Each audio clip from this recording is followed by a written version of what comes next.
This is Robert Clinkybeard and David Anderson with the Commercial Landscapers Podcast. We're going to take 20 minutes of your life to deliver some amazing business content from accomplished leaders to bring you value, scale your business, and better yourself personally. We hope you really enjoy the show, and I encourage you to share with your network so they can subscribe and we can expand these messages globally. We are also super excited to be supported by two brilliant sponsors.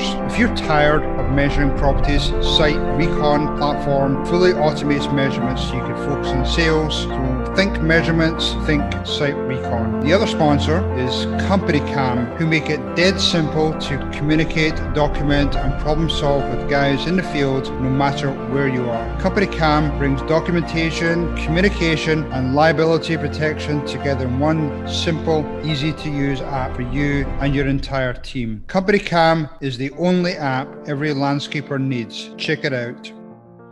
Hi, this is Robert Clinkybeard with the Commercial Landscapers Podcast. I am really excited today to be joined by Patrick Lange. Patrick, thank you for your time today.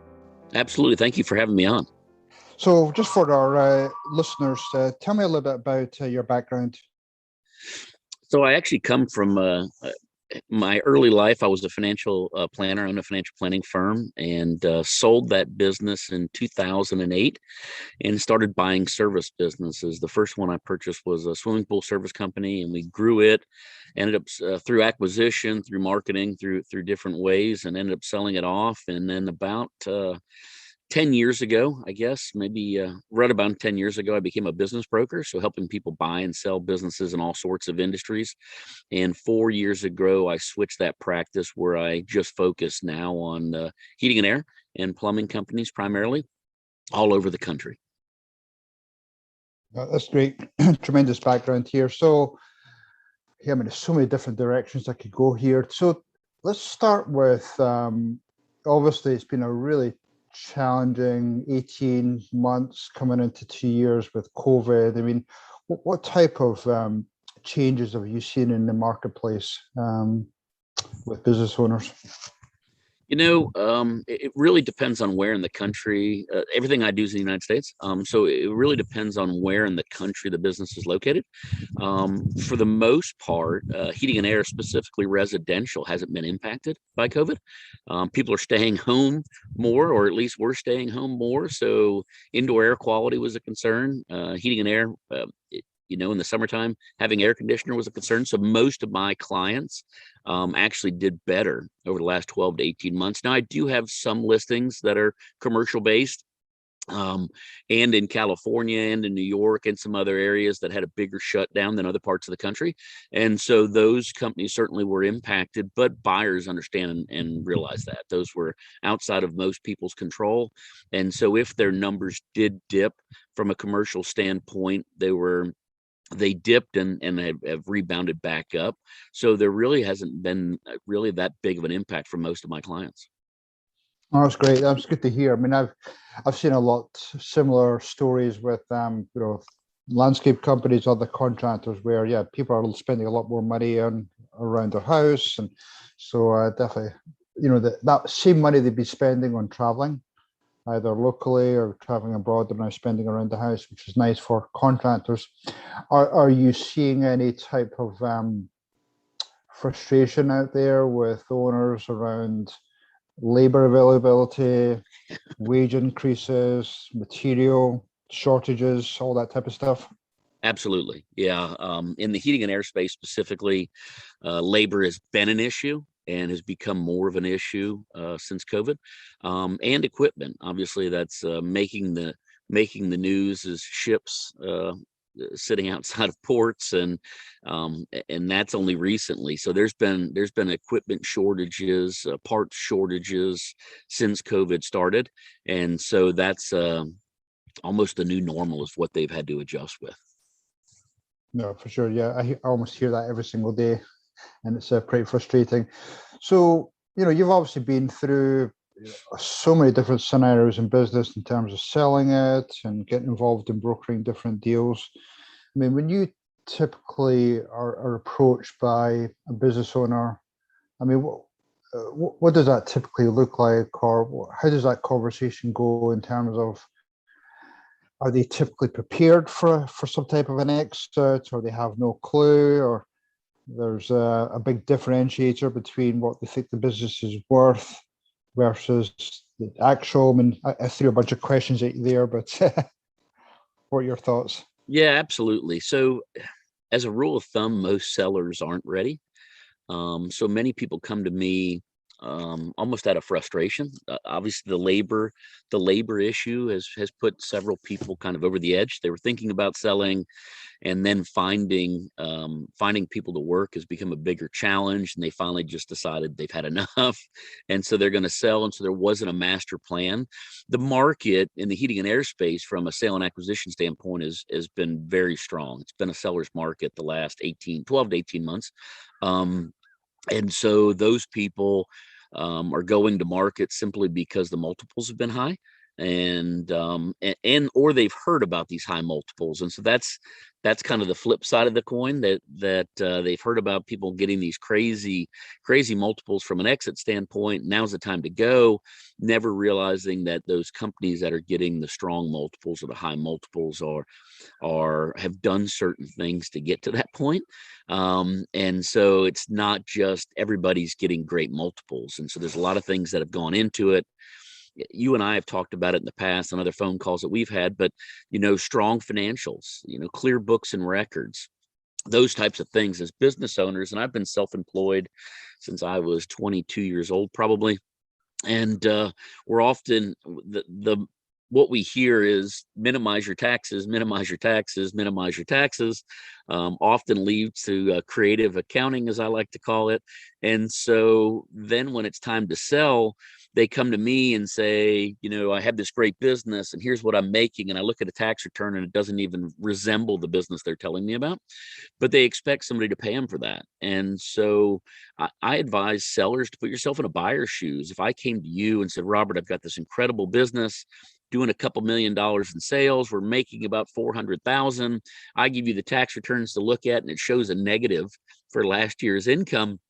You're going to look at me like I've got two heads. And so a buyer is only going to buy or pay for what they can prove, quite often, because that's all a bank's going to lend on.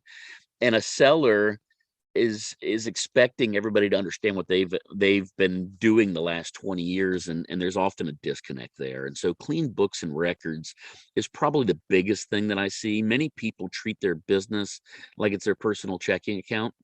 It pays for all of these things that may or may not be business related. I'm not the IRS and I'm not your accountant, so I'm not here to advise anybody on that, but certainly I could advise on putting yourself in a buyer's shoes. And if it's like Where's Waldo, trying to find where your profit's coming from, then you can't expect to get these higher multiples. And so that's probably the biggest thing that I see, as far as people not being ready, because they've always run the business this way. They've always been trying to minimize taxes. Their accountants told them to minimize taxes. And so as all those things happen, then when it's time to sell, they come to somebody like me and I look at their numbers and I say, well, we can't prove half of the income you're talking about. Then it leads to a frustrated seller, for lack of a better term. There's so many nuggets in what you just said there, Patrick. And again, I can go down so many paths here, but it's so true what you were saying. I mean, I'm going to throw a question at here. I know a very general question, but I want to just try and emphasize what you just said there. I mean, if somebody came to you and they'd spent some time preparing their business for an exit, and they were all ready to go, versus somebody who just got fed up with the phone calls, fed up with all the employee headaches, and just turned around and made that call because they heard from somebody else there was a nice multiples. I mean, what type of difference in value, are we talking about 20-30%? It really depends on what the one who is preparing has done and what the one who's not preparing has done. And I see people of all walks of life. I see people who have clean, organized, and are using QuickBooks, and it's easy to track data and pull reports. And I have other people who are pen and paper and are scratching it out, and we're trying to put things together. And and there's no repeat revenue, and their employee turnover has been crazy. So it really depends. It can be night and day, not just 20 or 30%, but 100% or 200% difference. I mean, it Wow, really that's can be that crazy. difference. In the heating and airspace, and I'll use that as an example just because I do it every single day, but I've sold everything: bars, restaurants, gas stations, lawn service companies. I've sold it all in the years. Right now in the heating and airspace, that difference in multiple can be a difference between a 2 time of your net income and a 10 time of your net income. It's So, unbelievable. so I last month I sold a company for 10 times their net income, and I also sold a company for 2 times their net income. And so that's real in today's market, and that's the difference in planning and building a business to sell, in my opinion.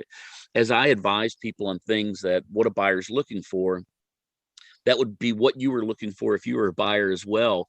Nobody calls me saying they want to buy a job. That doesn't happen. And so when we look at these one-man shops or two-man shops, and I see those all the time in the heating and airspace, and you see it certainly in the lawn service space as well. If you're out doing all the work, nobody calls me and says, Patrick, I'd love to buy a business where I can crawl in attics every day, crawl underneath the house every day, do all this work and do it all myself. They Yeah. call me saying, I want a business where there's staff in place where I'm managing the business as opposed to working in the field on a day-to-day basis. So those little things like that translate to such a big difference, if that makes sense. No, I mean, I still can't believe the difference there. I mean, what does that conversation look like where you're turning around to that person that's only got, a 2 multiple? I mean, that must be almost like heartbreaking on the seller side, where especially if they're done, and they don't really have any more options left. I mean, that must be pretty soul destroying. It is, that's the one part of my job I don't like. I'm fortunate to love what I do every day, but I jokingly say I get to tell people their baby's ugly. For most people, their business is their baby. They've worked on it their entire lives. Their kids were raised in the back offices of it. They've sacrificed so much to get to where they are. And I get to come in and say it's not worth what you think it's worth. Especially people hear all these crazy multiples, and unfortunately they never go talk to somebody who's really selling them. And that would be, if nothing else from this call, or this meeting, that if people watching would go talk to somebody who buys and sells businesses, go to a business broker or track business brokers, or track the data that's going on out there. It's harder to come by, but most brokers, myself included, I'm happy to sit on a 20-minute or 30-minute phone call with somebody going through their business, saying, kind of, here's where it's at today. And if you do X, Y, and Z, here's where it can be in the future. And most people don't know where to get that. There's brokers out there that specialize in every field: gas stations, heating and air, lawn service companies.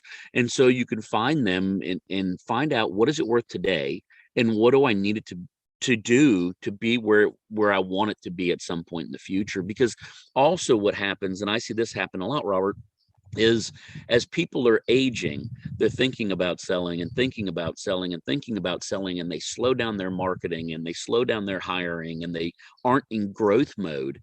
Well, then when they come to me and they say, I've got a business for sale. Great. What were your numbers last year? We did $1 million in sales last year. Fantastic. But it easily could be a $3 million company, but it's not. And a buyer's not going to buy what it could be. They're going to buy what it is. And then I'll look at their tax returns or their records. And 5 years ago, they were doing $3 million in sales. Well, they should have sold 5 years ago when they're doing $3 million in sales. And I say that, and they say, well, I was going to grow and my son was going to take it over, or my daughter was going to run it, or this was going to happen, or that was going to happen. And it didn't, because they never had a plan of selling. They never really focused on that. We get so busy running businesses. And once again, I've been running businesses for almost 30 years, I guess, is we get so caught up in the day-to-day that we never look at that I'm going to sell 5 years, 10 years, 15, 20 years down the road. And by having that conversation first, that, hey, at some point I'm going to sell, and building a business to sell, changes the entire outcome. No, these are, it's all music to my ears. I mean, that's a typical thing that I tell a lot of my clients, and it's so true that don't wait for some event to happen, whether it be a health issue or employee issue or something else. Just try not, just plan your roadmap, plan your exit. So, if I've got some listeners on the call here that are thinking about some exit. They hear about these great multiples, but they say, well, maybe a year, 2 years out. I mean, what would be the ideal timeline for somebody to really start preparing to position their company for some type of exit? And along with that question, when is this hot market going to finish? Do you have that crystal ball? Yes. Yeah. Well, that's the question of the call right there. My crystal ball works as well as yours does. And so, we've had some great years of growth, and that's the reality of it. And as everybody knows, what goes up at some point must come down, or at least slow down. Money is cheap right now. Banks are lending. Interest rates are low. That can't continue forever. When is it going to end? I certainly don't have a clue. I'm out selling as many as I can when the market's good, because knowing that at some point it's not going to be as good. And so back to when's the time to start planning, and the reality is yesterday. I mean, it's as soon as you possibly can, minimum of 3 years, because most buyers are going to look at 3 years of financials. And if you're creative with your accounting and you're showing no profit, and then you say, I'm going to sell next year, so I'm going to clean the books up this year, well, every buyer is going to say they want to see at least 3 years of tax returns. So if they look at 3 years of tax returns, the question that, and I heard somebody say it, and that's not my word, so don't let anybody get mad at me on here, but if you're willing to cheat the federal government and risk going to jail to save money on taxes, as a buyer, how am I going to believe you that the numbers you're showing me are true? And I never thought of it that way. Yeah, that's so true. Most people are doing what they can to minimize taxes within the guidelines, and but once again, that statement is true. I heard somebody else say it some other way: is you can't get paid to steal twice. You can't steal from the federal government and expect somebody to write you a check for that. And so, probably a little harsh for some people, and I don't mean it to be, but that's the reality. You can save taxes today, and we could go through the tax problems that are taking place in our country and the changes that might be coming. But let's say you're in a 30% tax bracket, and if you're creative and you're able to hide 10,000, let's say $100,000, just to keep my math easy today.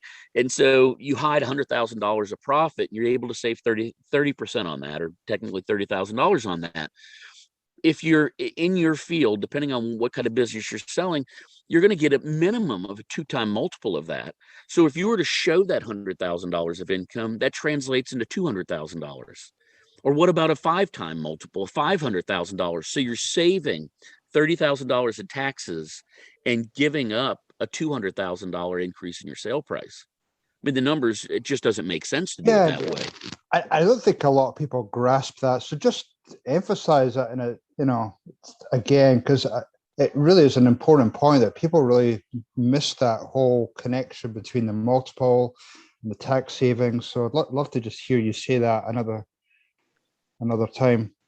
Yeah. So once again, if you're minimizing your taxes and you're being creative with your accounting, you're doing it to save taxes. And so if you're able to shelter, hide, reclassify, whatever the terminology is, $100,000 of income, you're saving 30%. And most people aren't in a 30% bracket. The reality is many are in a 20% bracket or even lower. If you're able to hide that $100,000 of profit, you're saving off your taxes $30,000.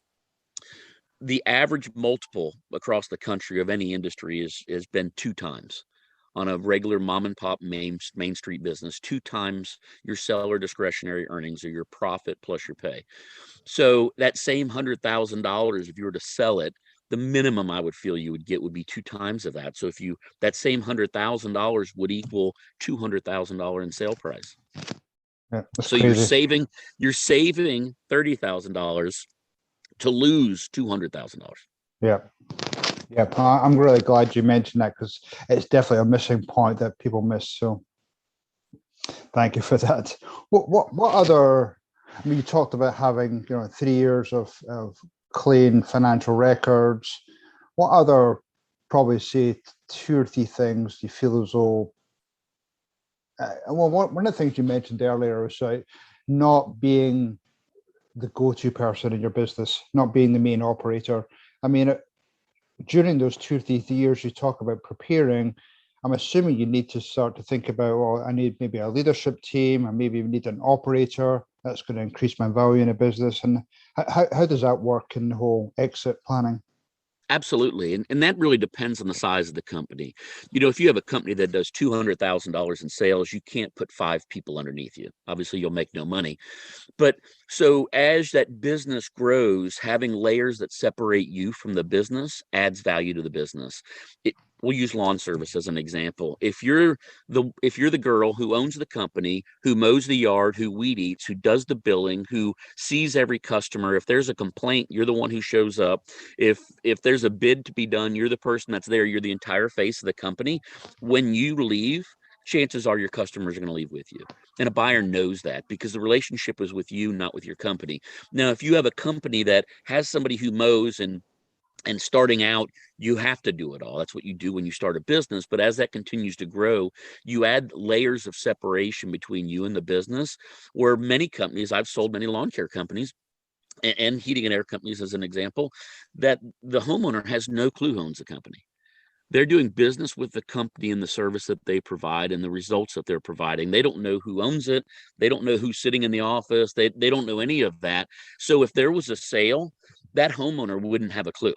They wouldn't know the company has ever sold. They would continue doing business, and that's what a buyer loves. A buyer's nervous when you're the person who does it all, the face of it all, the name of it all. That's what makes a buyer nervous. Does that answer your question? No, for sure. Yeah, that's 100% correct. Yep, I agree. Anything else that you feel as though is one of those big tripping points when you go into a company and you start peeling back the layers and you start uncovering all this stuff, and it's just that big red flag that jumps out and you think, oh, this is going to be tough trying to clean this up and put it to market? Well, one of the biggest things that I hear people say to me, and it maybe isn't a red flag, but people are getting tired, that as you've been in business 30 years, you're done. And so they don't market, they don't advertise, they don't they don't do anything. And I hear this weekly. The phone rings more than we can get to it. There's just more people calling and we just can't get to it. Well, to me, it makes my eyes roll back in the back of my head, thinking you've got a business where people want to give you money and you're not taking their money. But that happens so often because they're content with where they are. Well, if the ultimate goal is to sell, and if that's what you're looking at and building something of value, shutting off that faucet just doesn't make sense. Being able to say to a buyer that look at our financials, we've grown year after year after year after year. Once again, if the ultimate goal is to sell, there's nothing wrong with being satisfied with the size of your company. I'm okay with that. What the problem is when you're satisfied with it, but you're satisfied with the income here, but you're expecting somebody to pay you up here. And so having realistic expectations with what you're building and what you're doing and who it's for. And so that would probably be one of the things is don't take your foot off the gas if the ultimate goal is to sell. Once again, if you're content with where it is, I'm 100% okay with that. I'm not saying that you have to be bigger. I'm not saying that bigger is better. I'm saying if your expectation of a sales price is here, your business needs to be up there with it. It can't be down here. Does that make sense?